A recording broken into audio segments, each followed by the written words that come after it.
Bueno, bienvenidos, amados hermanos, bienvenidos a Comunidad Cristiana de Transformación, una iglesia con propósito para la gente de hoy. Es que yo tengo que seguir insistiendo en que yo tengo que sacar lo mío para que haga bien, no lo de él. Bienvenidos hermanos, bienvenidos, gracias por estar aquí, bendito sea el Dios y Padre que los tiene acá, a cada uno de ustedes, porque puso en su corazón el congregarse. A todos los que nos están viendo a través de nuestra red social de Facebook y de nuestra plataforma de YouTube, bienvenidos. Hoy día especial, hoy día de palabra, hoy día de compartir, de aprender, día de examinarnos a nosotros mismos. Hoy estuvimos en fiesta, hoy sí nos sacaron hasta la última gota de sudor, pero bueno, vamos a darle con toda. Hoy vamos a tratar varias cositas acerca de lo que cómo debe de ser un creyente.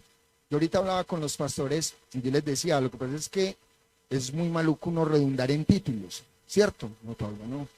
No. Sofía, calma.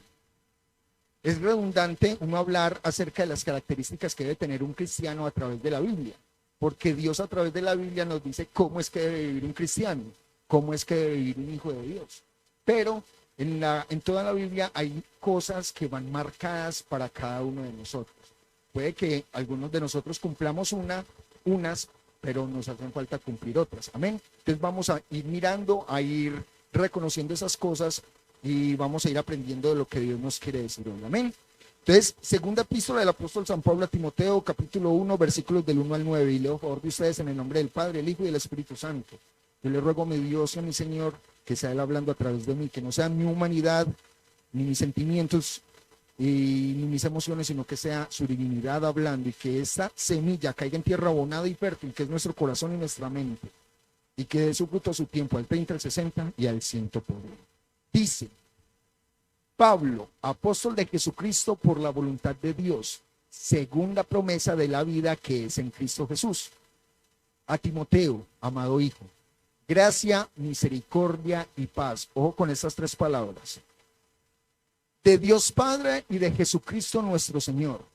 Doy gracias a Dios, al cual sirvo desde mis mayores con limpia conciencia, de que sin cesar me acuerdo de ti en mis oraciones noche y día, deseando verte al acordarme de tus lágrimas para llenarme de gozo, trayendo a la memoria la fe no fingida que hay en ti, la cual habitó primero en tu abuela Loida y en tu madre Eunice, y estoy seguro que en ti también. Por lo cual te aconsejo que avives el fuego del don de Dios que está en ti por la imposición de mis manos. Porque no nos ha dado Dios espíritu de cobardía, sino de poder, de amor y de dominio propio. Por tanto, no te avergüences de dar testimonio de nuestro Señor ni de mí, preso suyo, sino participa de las aflicciones por el evangelio según el poder de Dios, quien nos salvó y llamó con llamamiento santo, no conforme a nuestras obras, sino según el propósito suyo y la gracia que nos fue dada en Cristo Jesús, antes de los tiempos de los siglos. Amén. Durante este mes nosotros hemos empezado una temporada de oración y de leer la palabra. Y nosotros ya en ese tiempo ya leímos las dos cartas de Pablo a Timoteo. Pastora, Pablo. Ya. Y muchas de las cosas que hemos aprendido en estos 19 días que van, es que Dios solo necesita de cada uno de nosotros que nos metamos en relación con Él. Y la única forma de meternos en relación con Él es leyendo su palabra y estando en comunión con Él, o sea, estando orando, en el diálogo permanente con Él. Amén. Entonces, para entrar en materia, vamos a hablar acerca de lo que es esta carta pastoral. ¿Por qué se dice carta pastoral? Porque va dirigida a una persona que es la guía o es el líder o es el pastor de la iglesia a la cual está en ese momento pastoreando, valga la redundancia. Y hay varias características bacanas, que ahorita vamos a ver algunas. Resulta que en el contexto de esta carta, la carta fue escrita más o menos en el 66-67 después de Cristo, en la época de Nerón. uno de los emperadores, por no decir el más cruel de los emperadores que ha existido, en cuanto a la persecución de los cristianos. Amén. Esta carta fue escrita en el segundo encarcelamiento de Pablo. Pablo ya había estado encarcelado en Roma 2 añitos, pero resulta que él era un preso político. Él tenía la casa por cárcel y él podía tener visitas y muchas de las cosas. Después de los 2 años, Pablo salió y Pablo volvió a hacer la misión de apostolado. Eso está en Hechos capítulo 28, y fue a Asia Menor, a Macedonia, a Creta y a otros lugares. Pero resulta que volviendo a Roma lo volvieron a coger, y ya este encarcelamiento no fue tan cómodo como el primero. Hay un sitio turístico en Roma que es donde, pues, según los romanos, era donde estaba encarcelado Pablo. Y era una cueva y solamente había un agujero por donde le pasaban la comida, solamente un hueco. Y resulta que Pablo, durante las cartas, durante lo que escribe en el capítulo 2 de la segunda de Timoteo, dice él que a él lo tenían preso como un malhechor, o sea, con grilletes. Él lo tenían ya no como un preso político, sino como un delincuente. ¿Ven? Durante estas cartas él ya estaba afligido porque él ya venía muy cercana a su muerte, ya veía muy cercana a su muerte. Entonces esta epístola se puede decir que es como la herencia espiritual que Pablo le deja a Timoteo. Amén. Pero aquí hay una pregunta. ¿Será que ese testamento, esa herencia que le dejó Pablo a Timoteo era solamente para Timoteo? Que la carta dice que está dirigida para Timoteo, pero ¿cuántos de nosotros hemos leído esa carta y hemos tomado cosas para nosotros? Amén. Pues les tengo una noticia.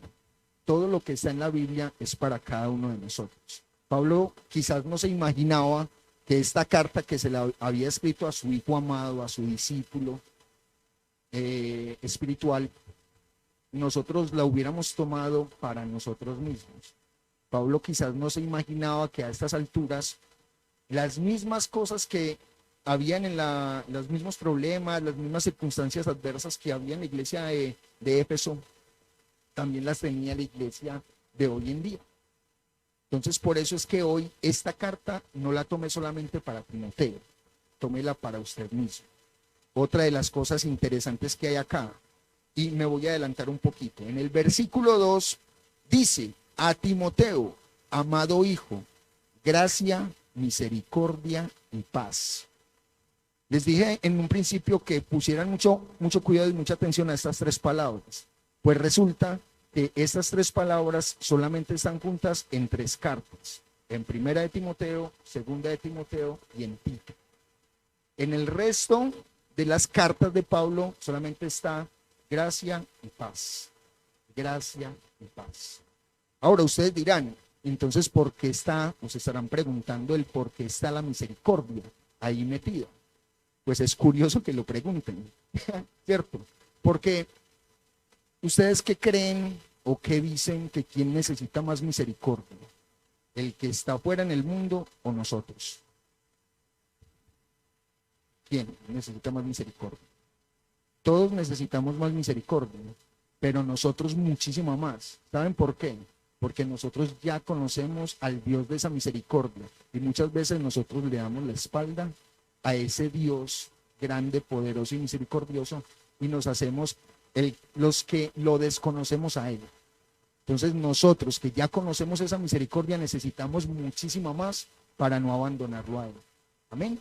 Entonces, por esta y por otras razones vamos a tomar esta carta para nosotros. Entonces vamos a ver, hoy ya van yendo a desarrollar el tema, vamos a ver atributos, características de un creyente.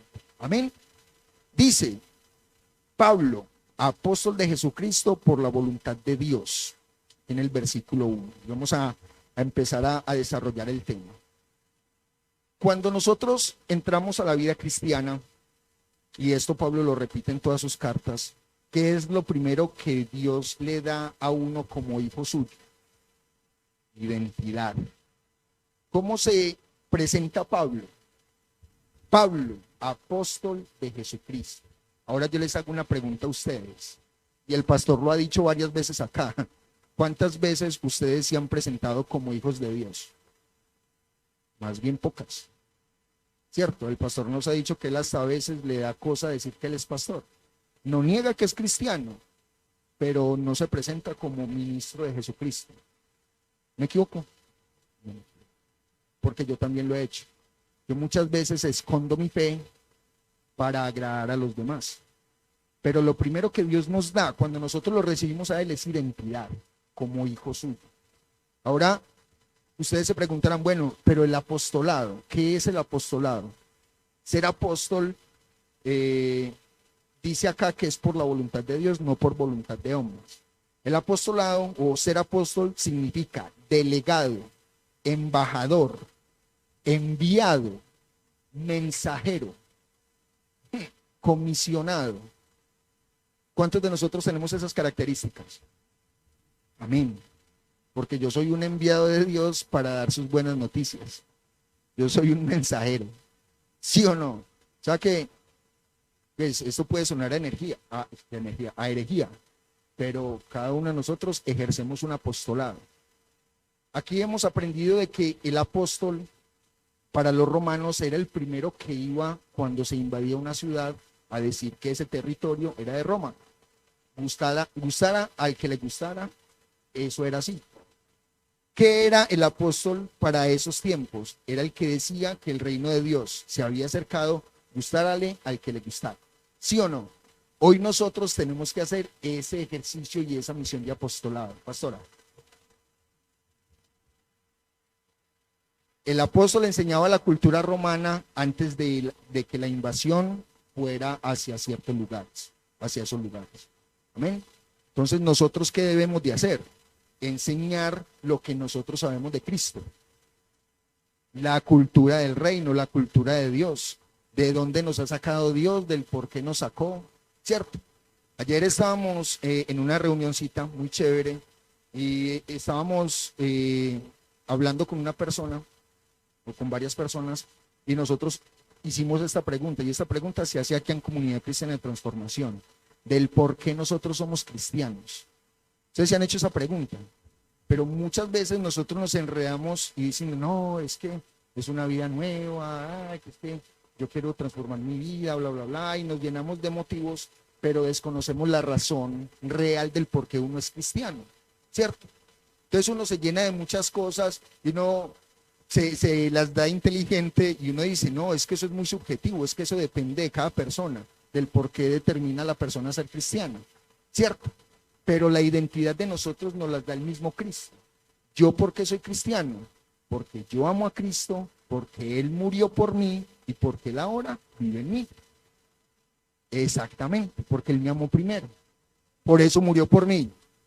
Entonces, muchas de estas cosas nos tienen que rayar en la mente, en la cabeza y en la vida para nosotros no avergonzarnos de lo que es nuestra vida en Cristo, de lo que es nuestra identidad, de lo que es nuestra ciudadanía. Porque nosotros como cristianos, como hijos de Dios, ya nosotros no pertenecemos a este lugar.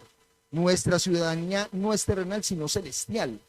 Y nosotros debemos demostrar esa ciudadanía, demostrar de esa embajada a todos los que están allá afuera. Porque nosotros necesitamos mucha más misericordia, porque nosotros no ejecutamos ese ministerio. Ahorita estaba leyendo, y en 2 Corintios, capítulo 5, versículo 8, dice que cada uno de nosotros somos ministros. Somos ministros. Nosotros tenemos en nosotros el ministerio de la reconciliación.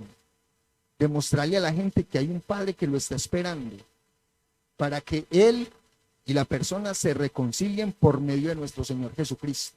Y nosotros eso no lo ejecutamos. Por eso nosotros necesitamos muchísimo más misericordia. Amén. Ahora, el propósito mío no es mi propósito. Me explico. Dios es el que me hace a mí cristiano. Dios es el que me hace a mí seguidor de su palabra. No soy yo por mis méritos, no soy yo por mi voluntad. Amén. Y voy a dar un ejemplo y no me lo tomen a mal. Esta semana estábamos hablando acerca de las personas que vienen a los servicios, ¿cierto? Los servicios son miércoles y domingo.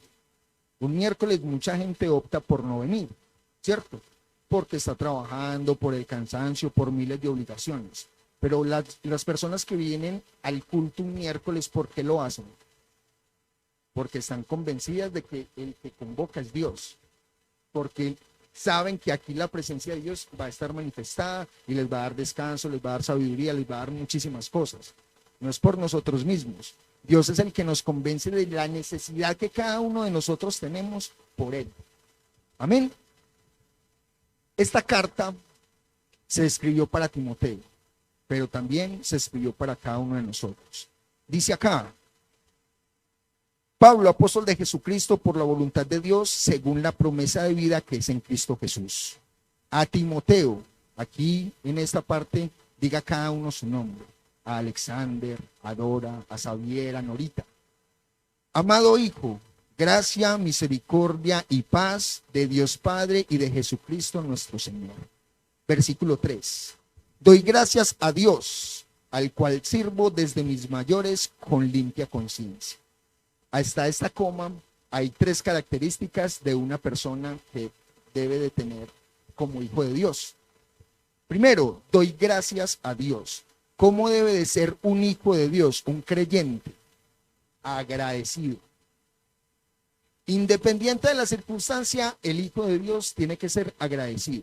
¿Cómo estaba Pablo en ese momento? Encarcelado. Cuando ustedes ven al final de las cartas, él le dice: te pido encarecidamente que vengas a verme pronto, que me traigas abrigo. Imagínense cómo sería el frío o la necesidad de él de cobijarse, que le estaba diciendo a la gente que le llevaran su capa y muchas de las cosas, porque en ese lugar estaba pasando penurias. Y sin embargo, ¿cómo estaba él acá? Agradecido. ¿Cuántos de nosotros hemos tenido necesidad de muchas cosas? Hemos tenido aflicción por muchas cosas. Amén. Xavier ahorita preguntaba: ¿cuántos de nosotros estamos pasando por prueba en este momento? Amén, todos. El que diga que no es porque no la está viviendo, no la está viendo, ¿cierto? El cristiano, como decía nuestro pastor la semana pasada, cuando está saliendo de una prueba, está poniendo el pie en la otra inmediatamente, ¿cierto? Entonces cada uno de nosotros constantemente estamos en prueba, constantemente estamos en aflicción. Pero Pedro dice que esa aflicción va a ser por un corto periodo de tiempo. Amén. Dice: al cual sirvo desde mis mayores. ¿Cuál es la segunda característica de un hijo de Dios? El servicio. El servicio. ¿Ustedes se acuerdan ya que vamos a entrar nosotros en una época de pasión para la gente del mundo, para la gente que está afuera?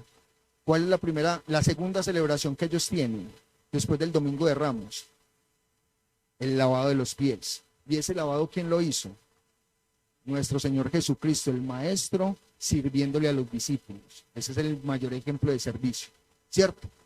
Ahora nosotros, muchas veces nosotros nos hemos preguntado cómo nosotros podemos servirle a Dios. Quizás acá en la iglesia, quizás por fuera. Amén. Y ustedes han tenido la respuesta. ¿Han sabido cómo servirle a Dios? ¿O han tenido esa duda? ¿O han tenido como esa inquietud en qué pueden servirle ustedes a Dios? Si han tenido la duda, el amenómetro ya está malo. Ah, bueno. ¿Cómo le puede servir a Dios usted desde su casa? Orando, leyendo la Biblia, pero la primera manifestación del servicio de cada uno de nosotros hacia Dios es nuestro mismo testimonio. Cuando nosotros le mostramos a la gente que nuestro camino con Dios ha sido de cambio, eso sirve para que la persona mire del por qué o busque el por qué las personas han cambiado. Hace poquito en mi empresa me molestan mucho porque yo soy cristiano.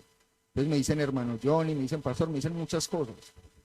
Entonces me dicen a mí, ellos me conocieron en una época en la que yo estaba alejado de Dios. Entonces una vez esta semana me dijeron, hombre, si cambió usted bien malo que era, porque no voy a cambiar yo. Entonces, el testimonio de ese cambio, ¿quién lo da? Dios. El testimonio de ese cambio de la persona mala, de la persona viciosa, de la persona que no tiene temor de Dios, ¿quién lo da? Solamente Dios. ¿Y eso sirve para qué? Para que las personas miren que Dios hace un cambio en la persona, no de religión, sino un cambio personal, un cambio que va desde adentro hacia afuera, un cambio que cambia hábitos, cambia maneras de pensar, cambia muchísimas cosas en cada uno de nosotros que impactan a los de afuera. Impactan tanto que cuando ellos empiezan a decir groserías y yo los empiezo a mirar, ahí mismo como que se achicopalan. Sí, ya, tenga. Y cuando ven que uno está cometiendo el error, ahí mismo lo miran a uno y no, esto sí es cristiano, ¿sí o no? A ver, ahí, ¿y usted por qué está diciendo eso? Ese cambio que Dios muestra en usted impacta, para bien o para mal, y usted es el que da el testimonio. Amén. Eso es una manera de servicio, porque en la manera de usted actuar está predicando, en la manera de usted actuar está evangelizando a la gente. Esta semana el pastor decía que Charles Spurgeon decía que la luz de la palabra habita en cada uno de nosotros. La gente que está afuera no lee Biblia, nos lee a cada uno de nosotros que leemos la Biblia. Si nosotros como creyentes, como hijos de Dios hacemos lo malo, ¿qué vamos a tener sobre nosotros? Juicio. Pero si nosotros tenemos un buen testimonio, ay, venga, ore por mí, que estoy pasando por una necesidad, también lo van a buscar a uno para lo bueno. Amén. Servicio. Dice, de mis mayores con limpia conciencia. Aquí empezamos lo bueno. ¿Qué debe de tener un hijo de Dios? Una conciencia limpia.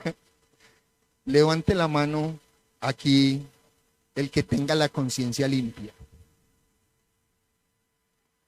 Sí, yo tengo la conciencia limpia, obvio. ¿Cómo que no? Es que lo dijimos desde el principio, es que no es por mí, es por Él.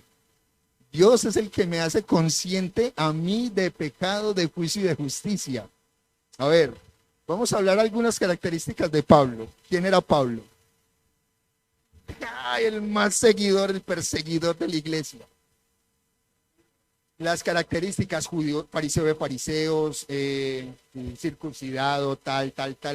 Perseguidor de la iglesia. Él era el que iba y pedía cartas y le decía al emperador o al regidor, al gobernador de Israel en ese tiempo, de las provincias, y le decía, venga, deme una cartica que yo sé dónde hay unos cristianos.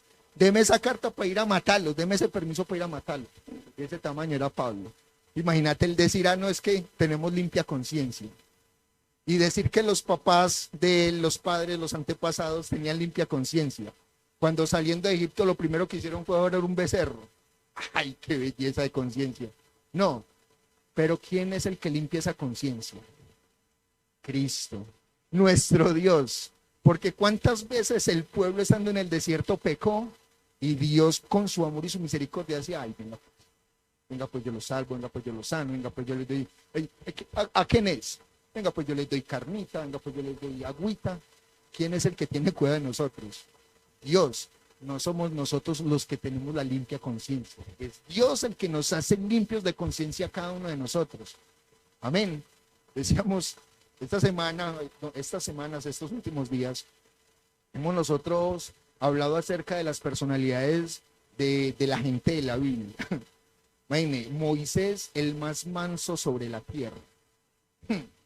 ¿Y qué es lo primero que dice la Biblia acerca de Moisés? Que mató a uno de los suyos. Imagínate, vio a uno cascándole al otro y fue y le dio de baja. ¿Cómo sería de mansito? Que si esas personas,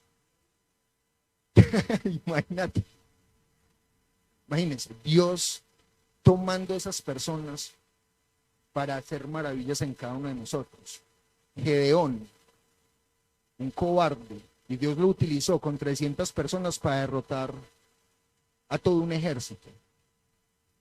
A Sansón, a un profeta, a Elías, que avergonzó a los profetas de Baal, y ya después lo amenazó una vieja y pues se escondió en una cueva. Y Dios tan lindo, tan bonito, que fue y le hizo a Elías. No me preocupe, vea, hay 7.000 personas que no han doblado rodillas. Y le mandó cuervitos para que lo alimentaran. Y David, del que estamos hablando. ¿Quién fue David? La pastora esta semana decía, entre más leo yo acerca de David, más me enamoro de David. Que David era un guerrillero, pues para mí, personalmente, David era una cosa con ojos. David era una puli, como dice el pastor, gas la humanidad de David. Pero David tenía una cosa, que David se arrepentía de corazón de sus pecados. Y el Espíritu de Dios permanecía con él. Él no practicaba pecado, sino que pecado que él hacía, pecado del cual se arrepentía y se alejaba, se apartaba. Amén. Y a todo lo que hizo Dios con David, que decía el mismo pueblo, hombre, qué rey como usted que nos saca y nos trae de la batalla. Características bonitas que hace Dios en cada uno de nosotros. Nosotros también somos unas cosas con ojos. Infieles, ingratos, desagradecidos, idólatras, desobedientes, y aún así la misericordia de Dios está sobre cada uno de nosotros. Amén.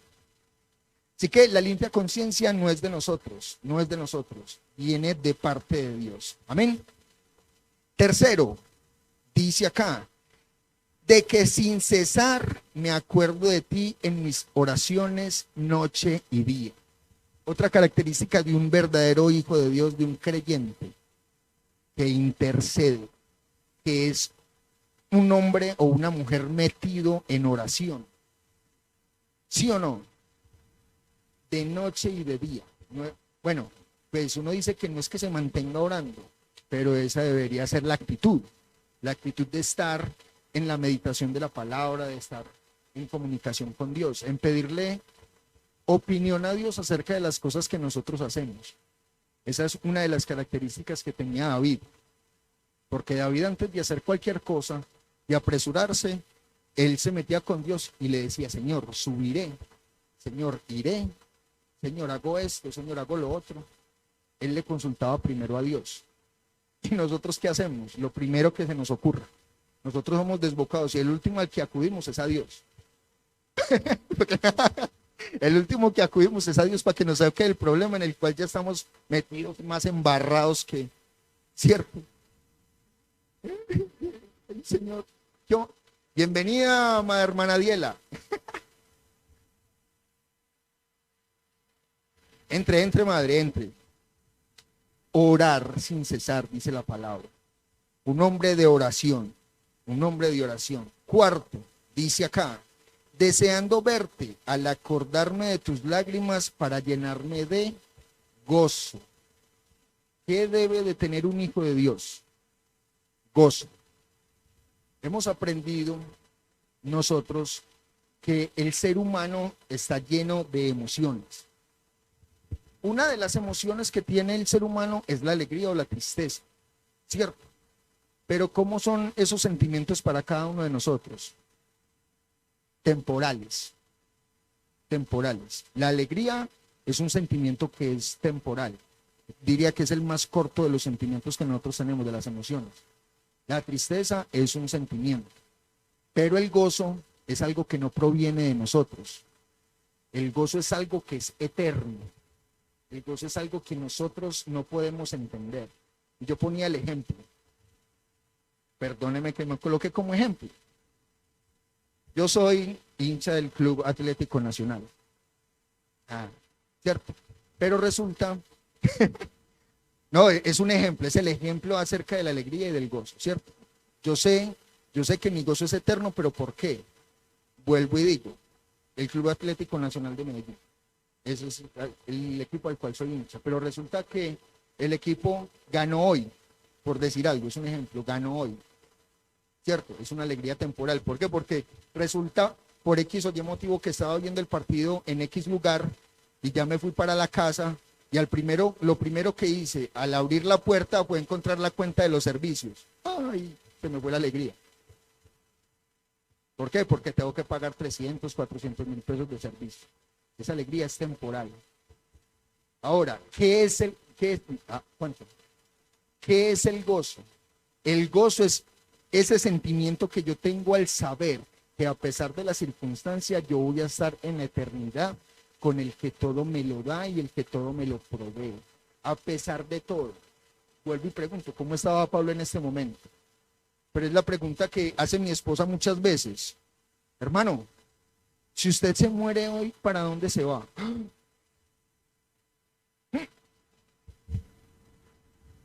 Que Dios me pueda confesar. Porque no tenemos ese convencimiento en nuestra vida de hacia dónde nos vamos cada uno de nosotros.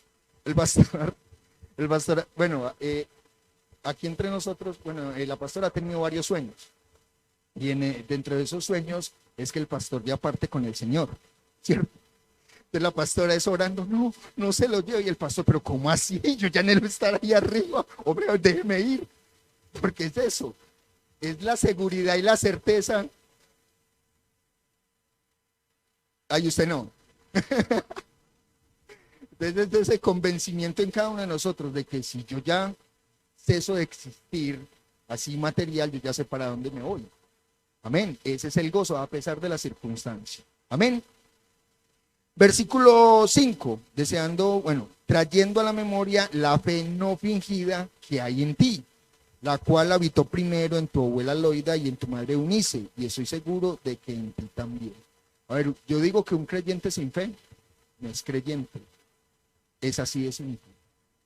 El creyente debe tener fe. No, claro que el no creyente también debe tener muchísima más fe para decir que Dios no existe. O sea, debe estar completamente convencido de que Dios no existe. ¿Eso usted? No. Amén. Para negar la deidad de Dios.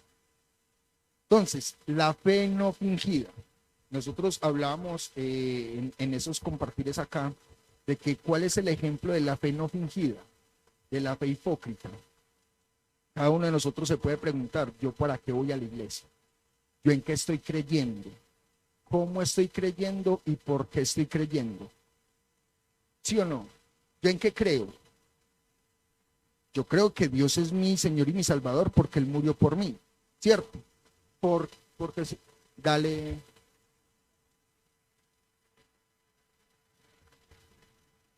La fe proviene de Dios. Exactamente, la fe proviene de Dios. Pero dentro de muchos de nosotros, de los creyentes, nosotros tenemos una fe que, como dice Pablo, que sin obras es muerte. Pablo no, Santiago. Que como dice él, Santiago, una fe sin obras es una fe muerta. ¿Cierto? ¿Cuántos de nosotros tenemos esa fe fingida? Esa fe fingida. Y le voy a poner el ejemplo más simple. ¿Cuántas veces ustedes orando por alguien por un dolor de cabeza y ustedes dudando si esa persona se le va a quitar ese dolor de cabeza o no? ¿Usted cómo está orando? No con una fe verdadera, con una fe que duda. Exactamente. Es que esa es una de las características de un hijo de Dios, no tener una fe fingida, sino una fe verdadera, una fe certera. Exactamente. Esta semana estábamos orando por Nanis, porque ella tenía un dolor de cabeza o ha venido con unos dolores de cabeza muy fuertes. Nanis. La migraña y bueno, muchas cosas. Estando aquí nosotros leyendo la palabra, ella estaba por allá en un rincón llorando del dolor. Y precisamente en ese día Dios nos decía a través de su palabra que al que tuviera dolores, al que tuviera dolencias o enfermedades, con aceite lo ungiéramos y oráramos por esa persona. O sea, Dios nos estaba hablando. Y con fe nosotros oramos por Nanis. Gloria a Dios, se le quitó el dolor de cabeza. Tanto así que se fue para Bucaramanga. Cierto, el pastor decía, fue como el leproso. Pues no estamos diciendo que ella sea una desagradecida, porque sabemos que no. Pero por la fe con la cual nosotros oramos, creyendo de que había sanidad en su cuerpo, en su cabeza y en todas sus dolencias, esa fe es la fe verdadera que cada uno de nosotros debemos de practicar, no la fe fingida que muchos cristianos practican. ¿Sí o no? Si lo tomo a mal, perdón. Pero estamos, con todo respeto, no, sino que son características de un hijo de Dios, de un creyente. Nosotros no debemos practicar la fe fingida, una fe que es vana, una fe que nosotros decimos profesar, pero con las manos, con nuestros hechos, mostramos algo completamente diferente a lo que estamos diciendo y pensando. Amén. Dice el versículo 6, por lo cual te aconsejo que avives el fuego del don de Dios que está en ti por la imposición de mis manos. Dones de Dios. ¿Cuántos creen aquí en Comunidad Cristiana en Transformación, los que nos están viendo a través de la pantalla, que tienen dones? Amén. ¿Cuántos de nosotros ejercitamos esos dones? Amén y no amén. Porque muchos de nosotros esos dones muchas veces no los ejercitamos. Mucha gente puede ser evangelista y no ejercita el don del evangelismo.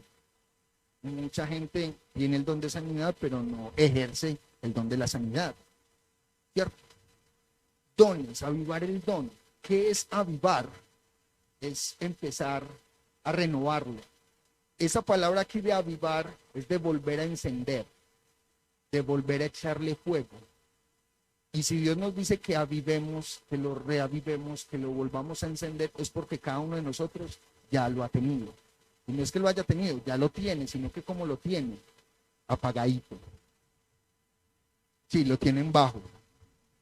El avivar es empezarlo a practicar constantemente. Es hacerlo diario. Es practicarlo. Es echarle aire. ¿Y cómo se le echa?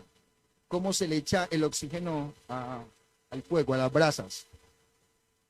Soplando, ejercitando el brazo. ¿Y cómo se ejercita el brazo? Leyendo palabra, orando, teniendo comunión con Dios. Ore, exactamente. La fe no fingida. Si usted cree que tiene el don de sanidad, empiece a ejercitar el don de sanidad. ¿Cierto? Si usted tiene el don del evangelismo, empiece a hablar si no le da pena. Si usted tiene el don de enseñar, enseñe. Dice la misma palabra, ejercite su ministerio. ¿Sí o no? Versículo 7.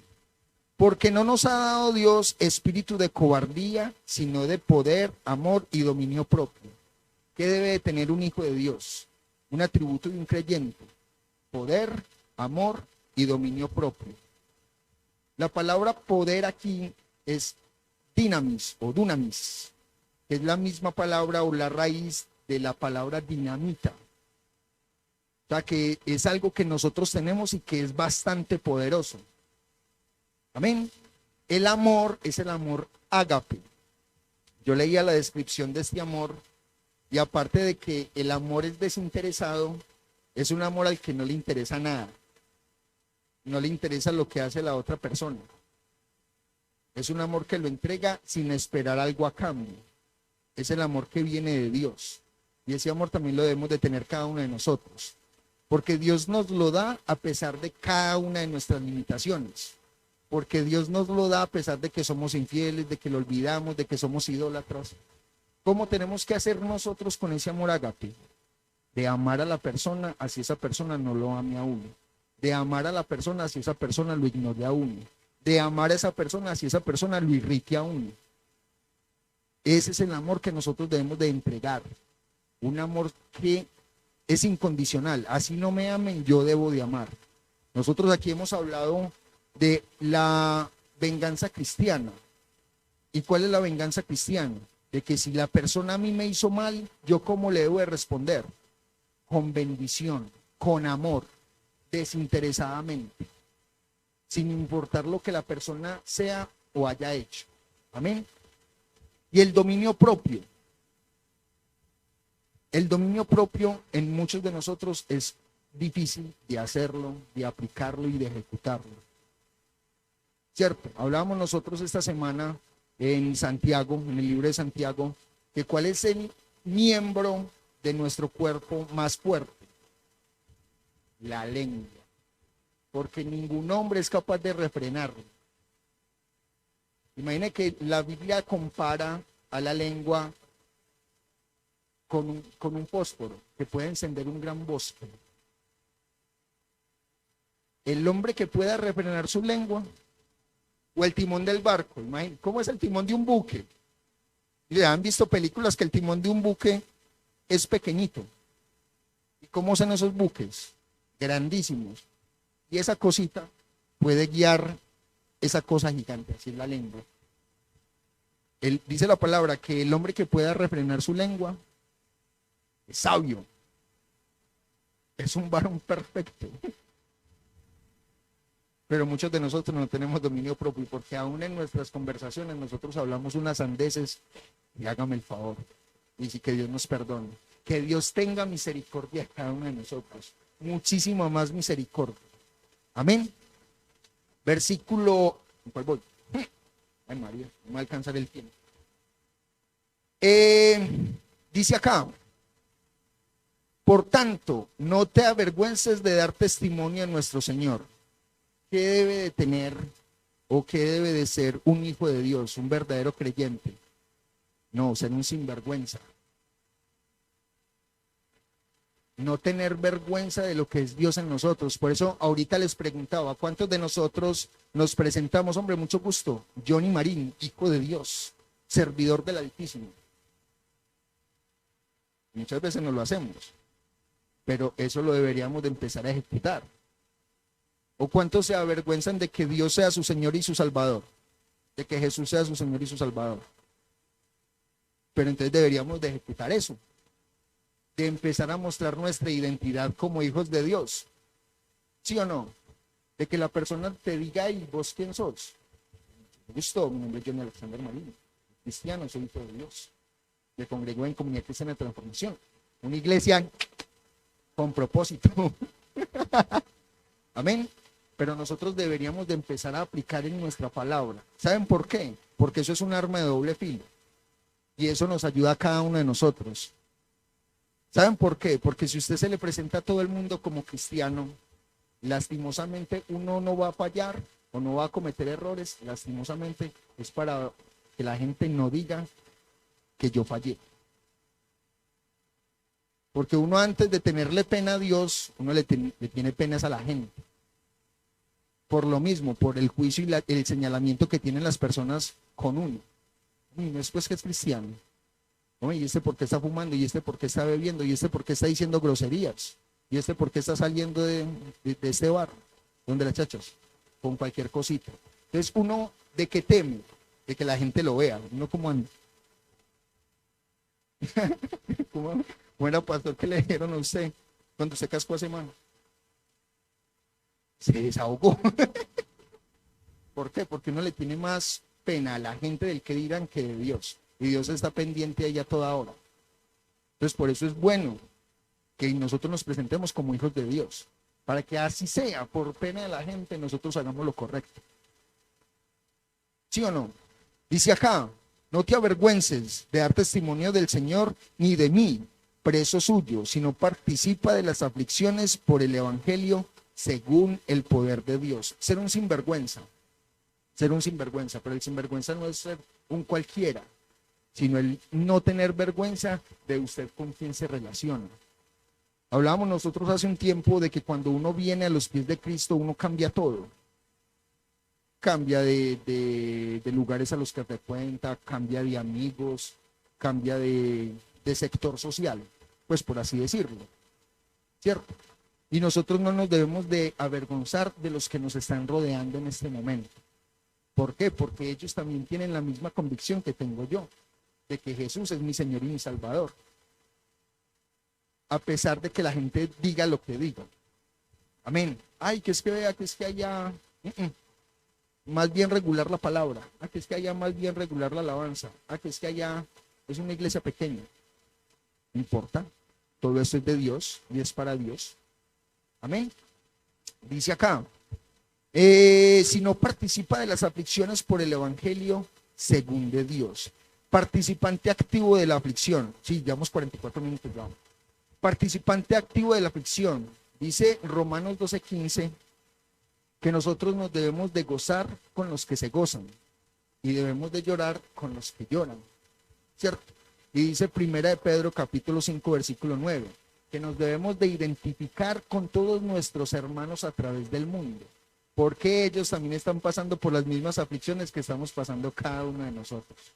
Así que no nos avergoncemos de lo que estamos pasando y no nos avergoncemos de que somos cristianos, pues nosotros no estamos solos. Aparte de que hay muchos que están pasando por lo mismo, el más grande, el creador del universo, está con cada uno de nosotros. Amén. Dice 10, o que ya, el 10, no, como el 14 dice acá. Sí, pero, o sea, de las características. Dice acá, versículo 9, quien nos salvó y llamó con llamamiento santo. ¿Qué va primero, la salvación o el llamado? La salvación. A ti primero te salvan y después te llaman. Imagínate, ya te voy a explicar. Resulta que para yo poder atender al llamado de Dios y ejecutar su propósito, Él primero me tiene que salvar. Él me tiene que regenerar, me tiene que limpiar y volver a nacer de nuevo para yo poder ejecutar su llamamiento. Sí, claro, en el ámbito terrenal. Claro, pastora, en el ámbito terrenal. ¿Cómo así? Suena al revés. Mira. ¿Por qué te perdiste? Mira. Resulta que para yo poder ejecutar el llamado de Dios, primero tengo que ser salvo. Si yo no soy salvo de mi personalidad, yo no puedo ejecutar el llamado de Dios. Es como decirle a un impío, a un incircunciso, a uno de los que están afuera, que haga las cosas que debe hacer un cristiano, sin tener conocimiento de Dios. Exactamente, que vaya a predicar, que vaya a evangelizar, que traiga el diezmo a ver qué dice.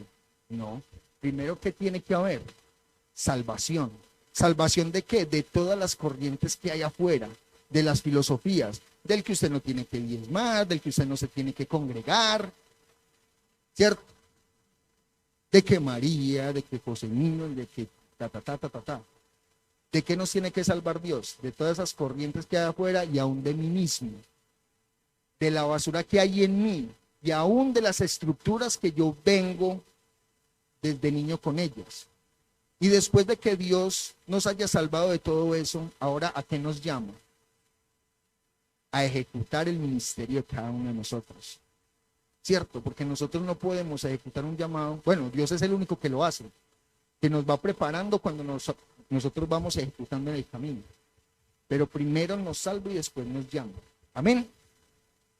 No conforme a nuestras obras, sino conforme a su propósito y la gracia que nos fue dada en Cristo Jesús antes del tiempo de los siglos. ¿Desde cuándo está el llamado suyo? Desde antes de que el mundo fuese, de que el tiempo fuese. Amén. Debemos entender nosotros que Dios primero salva al hombre y después lo llama.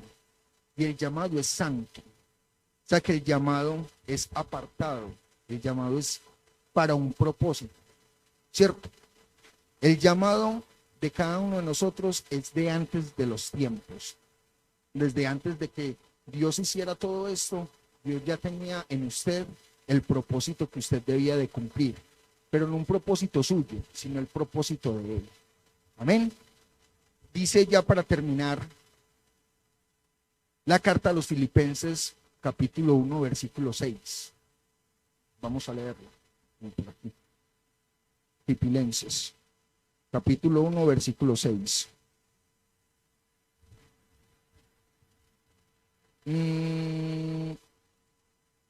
Estando persuadido de esto, que el que comenzó en vosotros la buena obra, la perfeccionará hasta el día de Jesucristo. Amén. ¿Qué debemos de estar convencidos nosotros como verdaderos creyentes? Uno de los atributos que debemos de tener. Atributos hay muchos. Y aquí hay varios que me salté.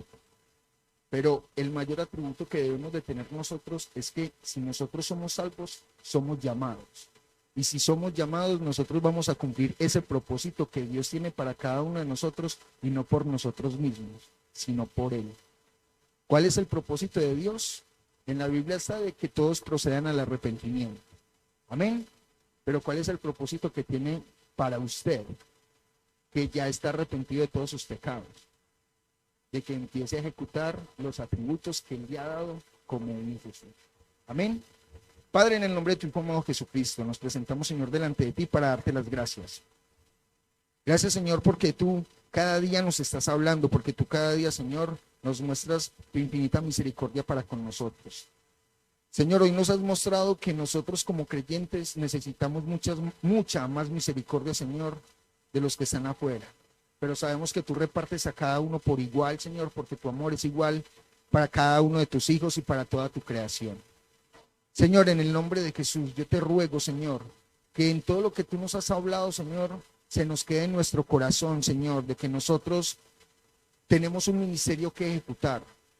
Que se nos quede en nuestro corazón, Señor, que tú nos has salvado, Señor, de una vida llena de pecado, de una vida alejada de ti, Señor, una vida de muerte, una vida, Señor, de enfermedad. Pero que en ti, Señor, somos salvos, somos llenos de tu gracia, de tu misericordia y de tu amor.